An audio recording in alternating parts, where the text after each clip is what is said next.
आज की व्याख्यान की इस कड़ी में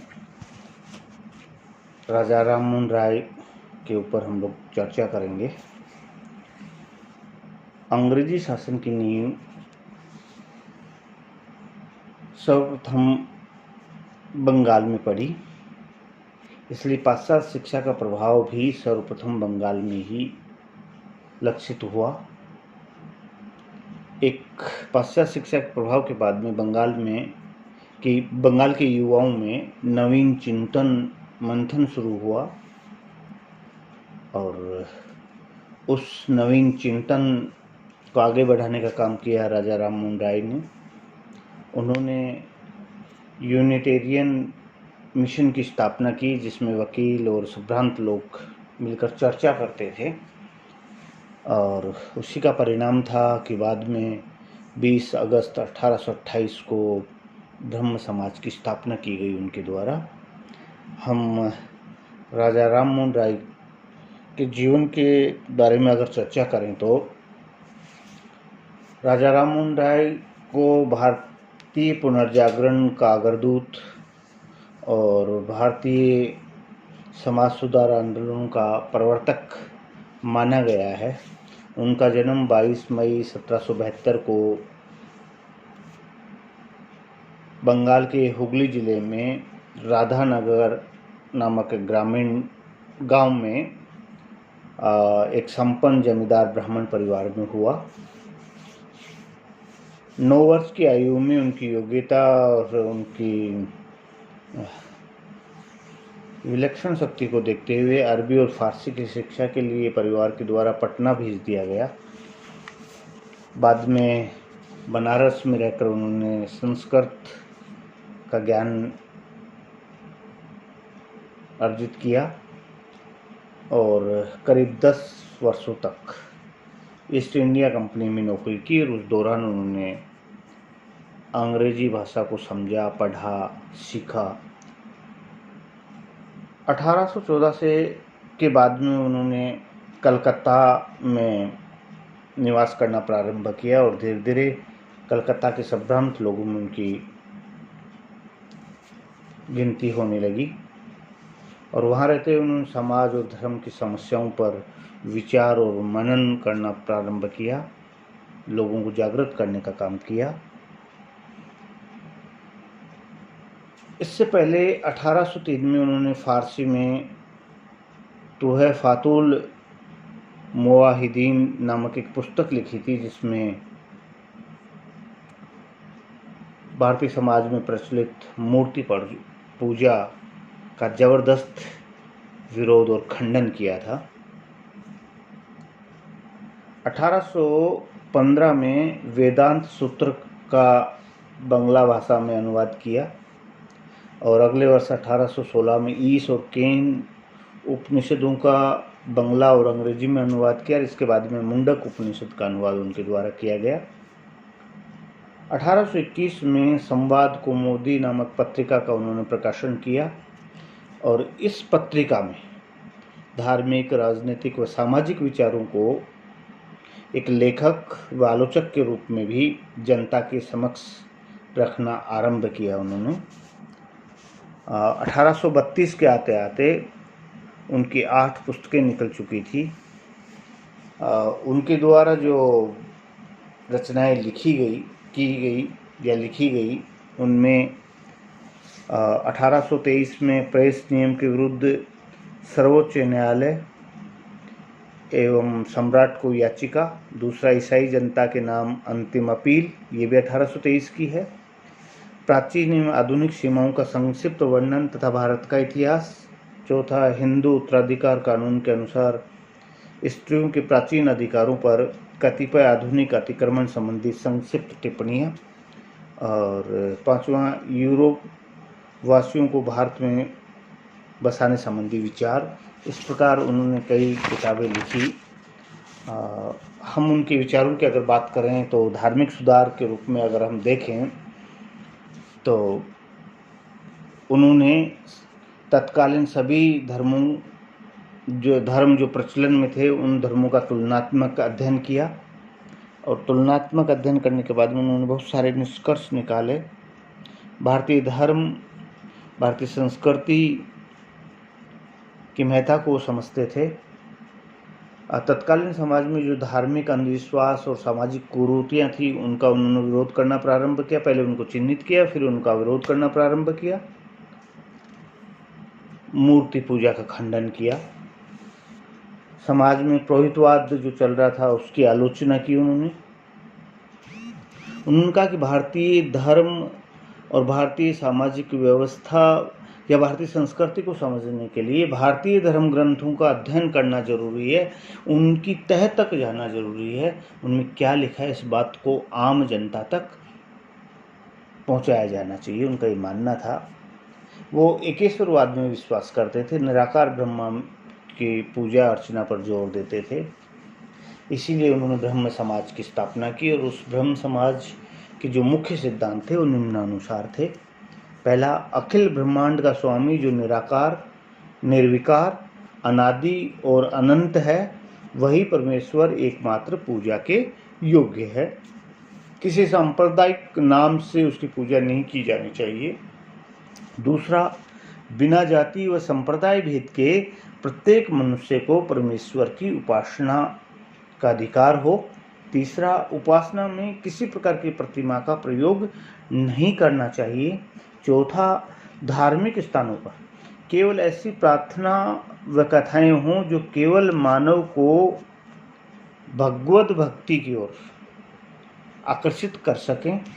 पांचवा, भगवान की उपासना केवल आध्यात्मिक विधि से की जानी चाहिए।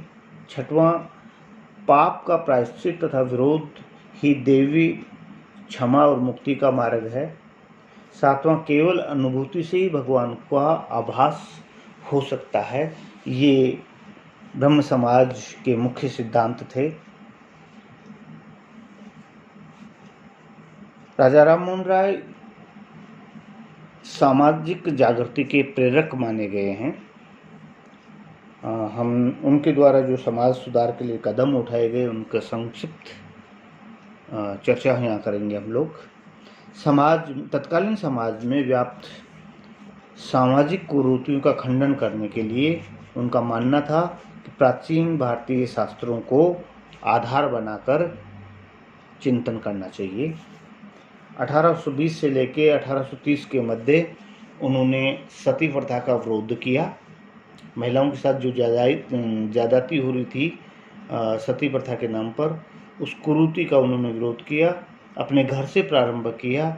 उसका परिणाम ये हुआ कि लोगों ने उनको समाज से बहिष्कृत घोषित किया और उस बहिष्कार में स्वयं उनकी माता भी लोगों के साथ में थी, लेकिन वो पीछे नहीं हटे। और उसका परिणाम ये हुआ कि दिसंबर 1829 में ब्रिटिश सरकार के अधिनियम के तहत बंगाल में सती प्रथा को अवैध घोषित किया गया।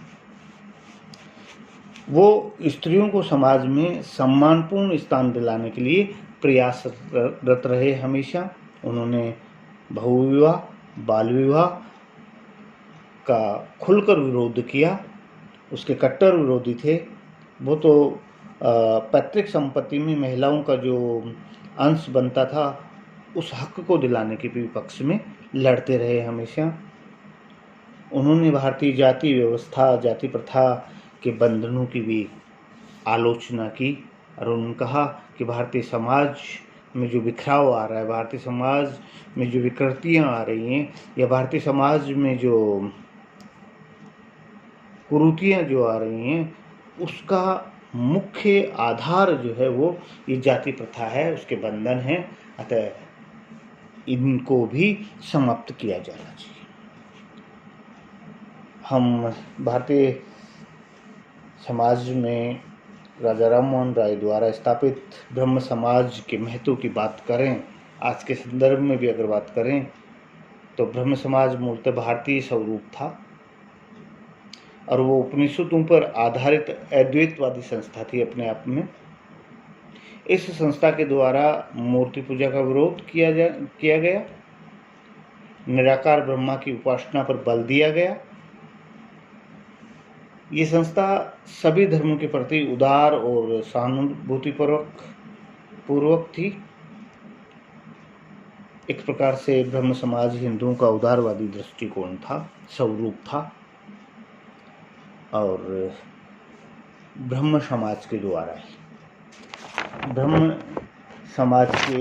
द्वारा ही भारत में प्रचलित सती प्रथा के उन्मूलन का जो आंदोलन राजा राममोहन राय के नेतृत्व में चला, उसी का परिणाम था कि 1829 में बंगाल में सती प्रथा को ब्रिटिश सरकार के द्वारा अवैध घोषित किया गया।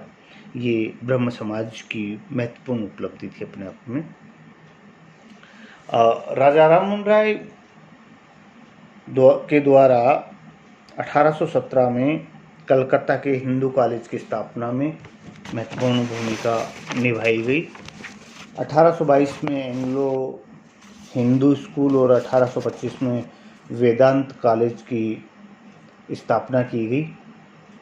राजा राममोहन राय आधुनिक शिक्षा के बहुत बड़े पक्षधर थे। उनका ये मानना था कि ब्रिटिश सरकार की आधुनिक शिक्षा ग्रहण करेंगे हम तो भारतीय इतिहास, संस्कृति और यूरोपीय इतिहास और संस्कृति को हम पहचान सकेंगे, अच्छाई और बुराई का हम निर्धारण कर सकेंगे। राजा राममोहन राय पश्चिमी विचारधारा के अच्छे गुणों को स्वागत योग्य मानते थे। ब्रिटिश प्रशासन को वे आदर की दृष्टि से देखते थे। उनकी मान्यता थी कि यूरोपीय संपर्क से भारतीय नवजागृति की ओर अग्रसर हो सकते हैं। भारतीय शास्त्रों में उनकी पूरी आस्था थी, लेकिन राष्ट्रीय जागृति के लिए वे अंग्रेजी के ज्ञान को आवश्यक मानते थे।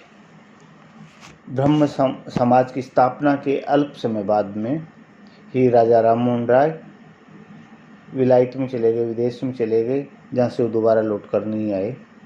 27 सितंबर 1833 को इंग्लैंड के ब्रिस्टल में उनका देहांत हो गया। राजा मोहन राय का प्रधान विषय धर्म नहीं, समाज था। मूलतः वो समाज सुधारक थे, समाज की व्यवस्थाओं को ठीक करना चाहते थे। धार्मिक सुधारों की बात उन्होंने संभवतः इसलिए उठाई थी कि एक और उन्हें जहाँ ईसाइयों का सामना करना था, वहीं दूसरी ओर हिंदू समाज को भी कुरीतियों और अंधविश्वासों के विरुद्ध सचेत करना था। हमें इसी दृष्टि से उनको देखना होगा, क्योंकि तत्कालीन समय में ईसाई मिशनरियाँ भारतीय हिंदू धर्म को नीचा दिखाने का प्रयास कर रही थी। ऐसे समय में राजा राममोहन राय ने भारत में समाज सुधार के साथ साथ में हिंदू धर्म के पुनरुत्थान की भी बात की और ईसाईयत का विरोध करना प्रारंभ किया।